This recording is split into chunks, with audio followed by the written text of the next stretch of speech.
4 मार्चला धनंजय मुंडे यांचा राजीनामा झाला आणि आज 4 ऑगस्ट आहे.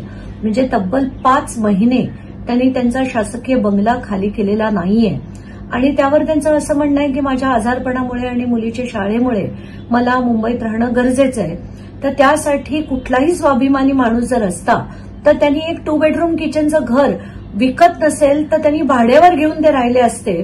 पण शासकीय बंगला न सोडणं हे अतिशय चुकीचं आहे. त्यांच्यावर आज तगायत 42 नाही तर 46 लाखाचा तब्बल दंड बसतो आणि ते माफ करण्याचे अधिकार जे मुख्यमंत्र्यांना आहेत तो माफ करण्यात येऊ नये अशी सक्त ताकीद म्हणा विनंती म्हणा मी मुख्यमंत्र्यांना करते.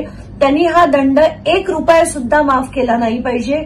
त्यांच्याकडनं दंड वसूल करून 4 दिवसाच्या आत त्यांनी ही जागा खाली करून त्यांचं निवासस्थान इथून हलवलं पाहिजे. 4 मार्चला धनंजय मुंडे यांचा राजीनामा झाला आणि आज 4 ऑगस्ट आहे. म्हणजे तब्बल 5 महिने त्यांनी त्यांचा शासकीय बंगला खाली केलेला नाहीये आणि त्यावर त्यांचं असं म्हणणं आहे की माझ्या आजारपणामुळे आणि मुलीच्या शाळेमुळे मला मुंबईत राहणं गरजेचं आहे.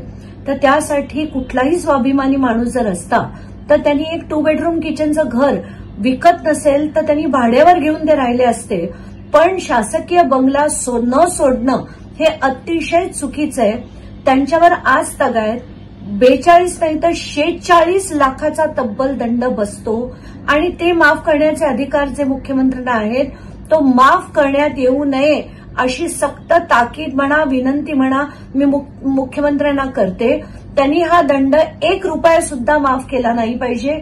त्यांच्याकडनं दंड वसूल करून 4 दिवसाच्या आत त्यांनी ही जागा खाली करून त्यांचं निवासस्थान इथून हलवलं पाहिजे.